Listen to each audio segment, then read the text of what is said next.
Why do we send our children to school? Ngano nga itong ipadala itong mga bata sa eskwelahan?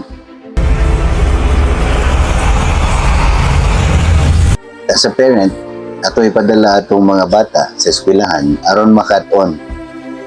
Pero para sa eskwelahan o sa gobyerno, yes, aron mahimong worker imong bata. Aron mahimo siyang trabahante. Ang uban maingon nga, nganong ang eskwelahan wala man nagtudlo og negosyo. Kaya ang eskwelahan, more on, imo og employee ang bata.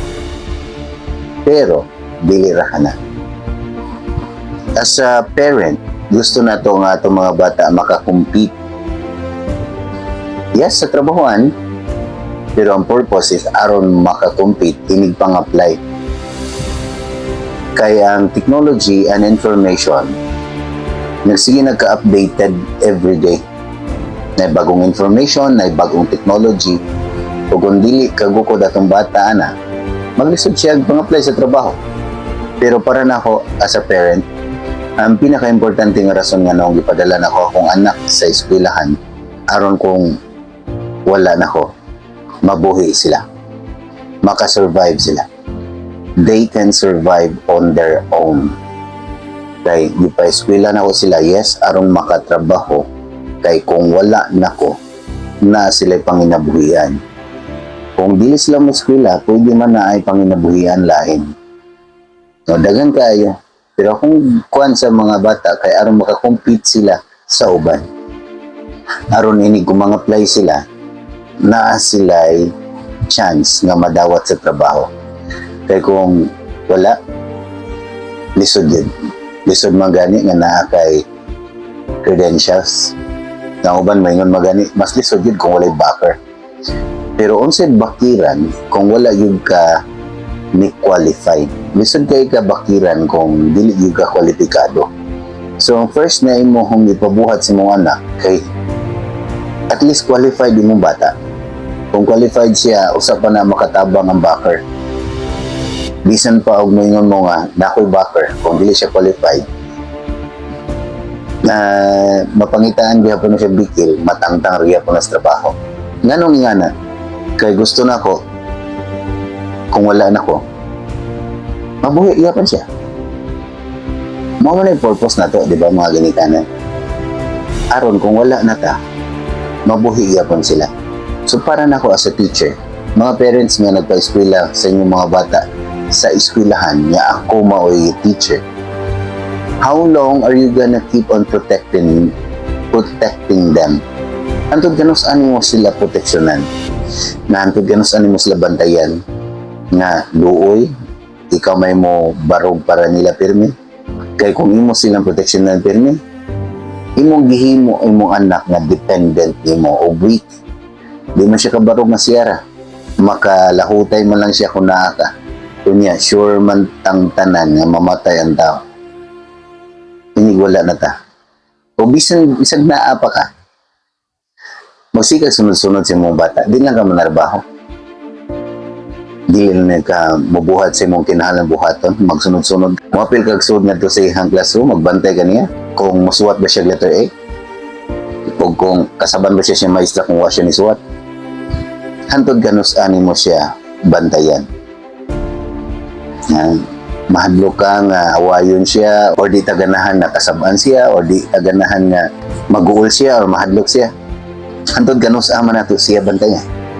Antod makasal na siya. Antod mandako na siya.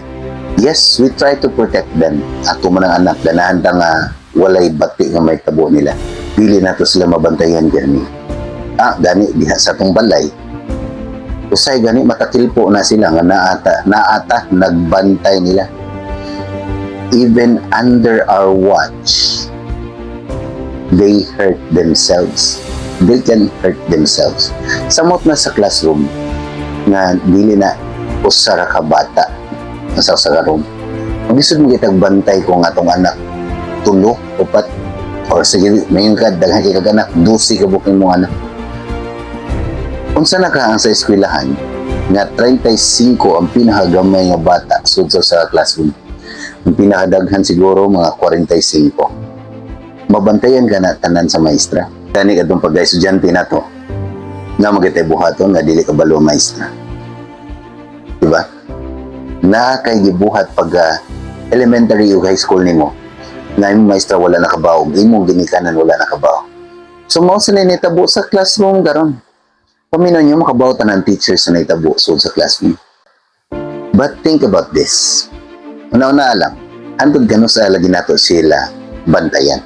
School is not just a place for learning math, English, or science. Dili ito na lugar para makat-on ang bata. Yes, makat-on sila basin, pero dili ito na lugar para pagkat-on sa subjects or academics. Kaya ang eskwelahan mo raw gamay nga kalibutan, na dito nila maswayan ang tinuod na kalibutan where there are people who won't like you. Naging mga taong di ganahan nimo. Na siguro'y ganahan nimo, ug napoy mga taong di ganahan nimo. Ug nga na ang kalibutan. Di ka kapili. No? Sakay nimo sa multicab. Di sakay nimo sa public utility jeepney. Di sakay nimo sa pasayroan. Makapili ba ka sa mo sakay? Di man. Sa trabahoan, makapili ka kinsay mong kauban sa trabaho. Dili. Ang reality is dili nimo mapili kung kinsay mo matubang kada adlaw. Gusto na to nga perfect ilang kalibutan. Uyaya nila no. Pero di man perfect ang kalibutan. Walay perfect sa kalibutan. How long are we gonna keep on protecting them? Because that's the reality. Comment kung sa inyo kasultihan nga video.